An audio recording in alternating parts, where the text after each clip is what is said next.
anak-anak, assalamualaikum warahmatullahi wabarakatuh. Nah, masih sehat, masih semangat ya? Alhamdulillah.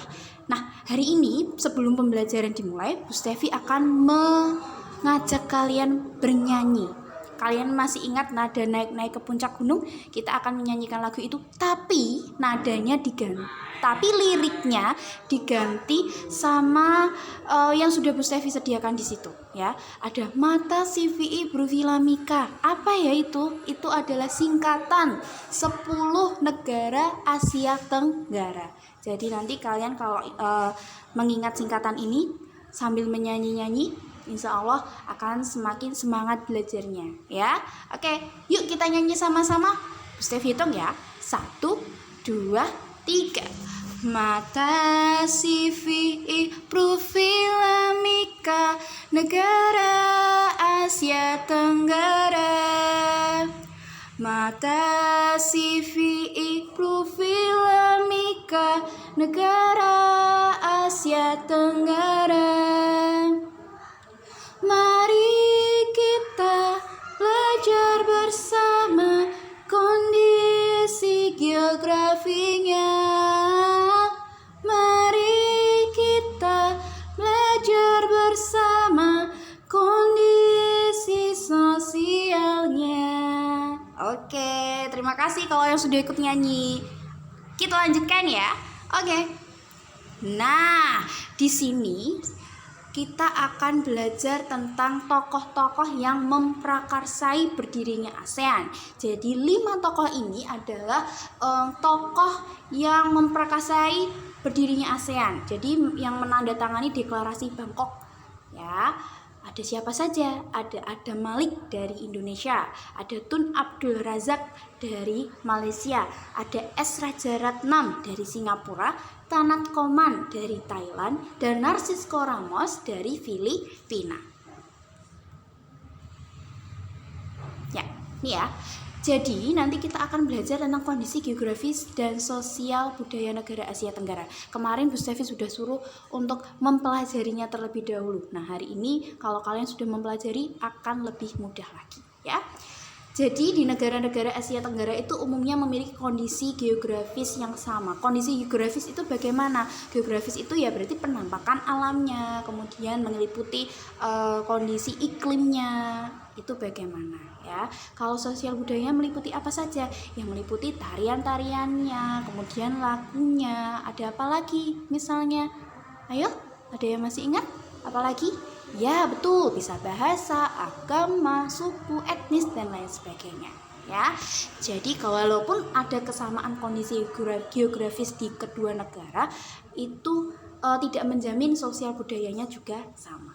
Kita pelajari lagi ya. Oke. Kita pelajari salah satu contohnya, yaitu kondisi geografis negara Malaysia. Nah, ini adalah peta Malaysia, ya. Kalau peta Malaysia itu di sini dibagi menjadi 2 bagian. Ada bagian timur dan bagian barat. Untuk yang bagian timur itu berbatasan dengan Kalimantan Utara, bagian dari Indonesia. Kalau yang di Malaysia itu berdekatan dengan Selat Malaka, ya, gitu. Oke, itu ya. Ada Gunung Kinabalu, itu adalah gunung tertinggi yang ada di Malaysia. Nah, ini adalah kehidupan sosial budayanya. Kalian perhatikan ya. Agamanya itu sebagian besar adalah Islam. Kemudian kalian kalau sering nonton serial Upin Ipin, nah itu adalah bahasa resminya, memakai bahasa Melayu. Kemudian etnis di sana apa saja? Ada Tionghoa, Melayu, dan juga India. Itu ya. Nah, kalian sudah belajar salah satu contoh kondisi geografis dan sosial budaya negara ASEAN, yaitu Malaysia. Yang lain bisa kalian pelajari sendiri di buku, ya. Kemudian sekarang coba buka penamu halaman 9, kemudian buatlah clipping dari berbagai sumber tentang kondisi geografis dan kehidupan sosial budaya negara Asia Tenggara atau ASEAN, ya. Jadi nanti kalian baca dari berbagai sumber informasi. Nanti kalian buat clipping seperti yang sudah Bu Stefi tampilkan di sana. Ada nama-nama negara ASEAN sebagai judulnya, misalnya Indonesia. Kalian boleh tempel benderanya, kalian boleh tempel gunung-gunungnya, ada beberapa gunung atau hanya salah satu gunung yang terkenal boleh. Kemudian kalian bisa menuliskan informasi tentang kondisi geografis dan kondisi sosial di bawah gambar misalnya, atau di atas gambar boleh ya. Kalian lengkapi dengan gambar-gambar yang mencerminkan kondisi geografis dan sosial budaya di negara-negara ASEAN. Apakah clipping itu dikumpulkan nanti malam? Tidak. Jadi ini tugasnya jangka waktunya panjang. Senin tanggal 27 Juli 2020 itu kalian bisa mengumpulkan tugas clipping ini.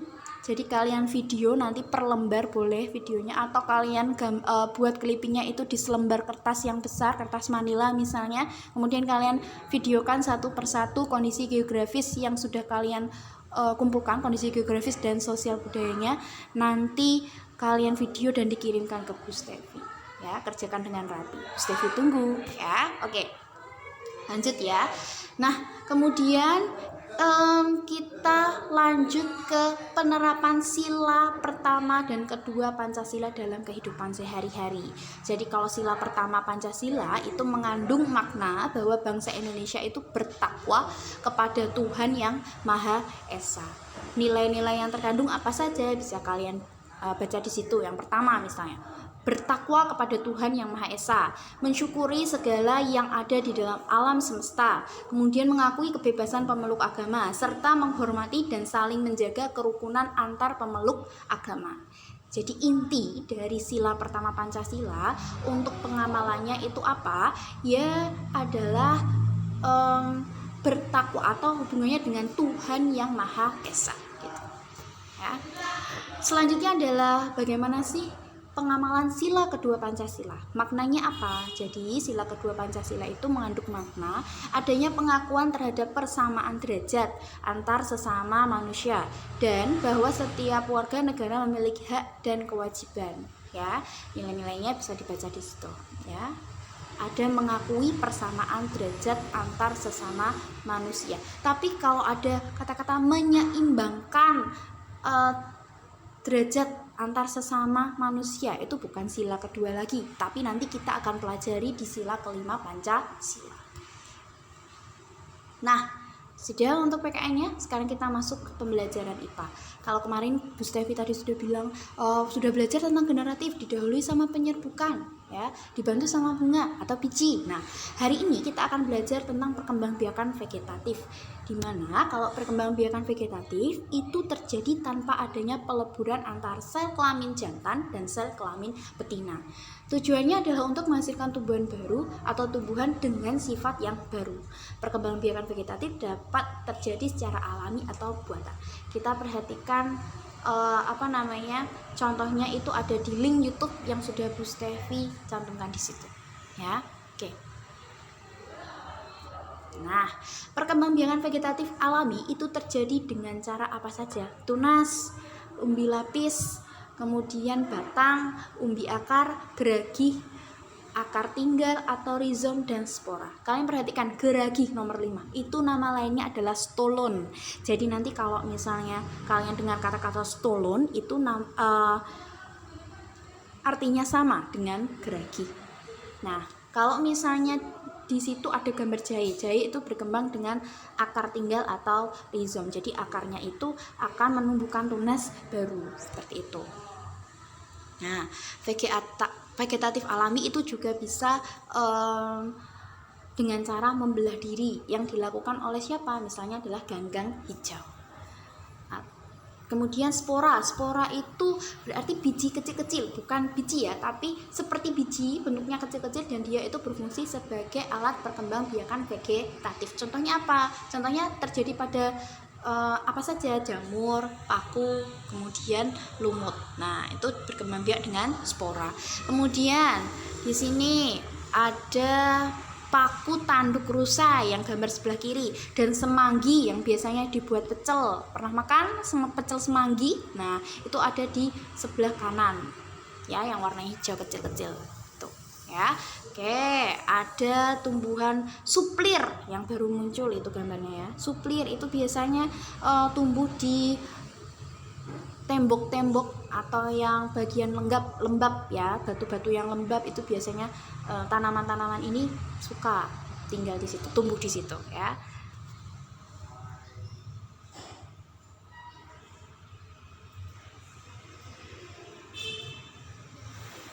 Nah, ini adalah tunas ya. Tunas itu berarti nanti di tanaman apa saja, misalnya ada di pisang, kemudian daun suji, kemudian di bambu. Nah, ini ada perkembangbiakan vegetatif umbi lapis, umbi batang. Nah, kalau umbi lapis itu adalah bawang, segala macam bawang, ada bawang merah, bawang putih, bawang bombay ya. Kalau umbi batang misalnya pada kentang ya. Tuh. Nah, ada tunas adventif juga. Tunas adventif itu yang tumbuh tidak pada tempat biasanya di daun, akar atau batang. Nah, misalnya pada tumbuhan cocor bebek. Kalian perhatikan di situ. Jadi di daunnya itu ada tunas kecil. Nah, itu yang akan berkembang menjadi tumbuhan baru, namanya tunas adventif.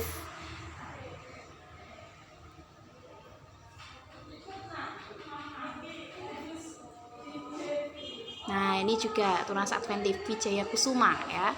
Nah, ini berkembang biak dengan cara stolon atau geragi.